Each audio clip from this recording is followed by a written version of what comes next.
Assalamualaikum warahmatullahi wabarakatuh. Hai sahabat muslim semuanya, semoga senantiasa dalam kebaikan ya.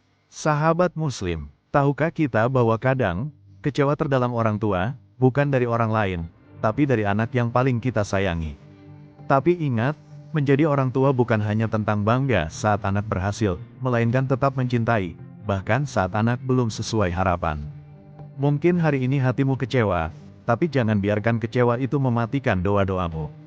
Karena bisa jadi, di saat kamu hampir menyerah, justru doamu sedang Allah kabulkan perlahan.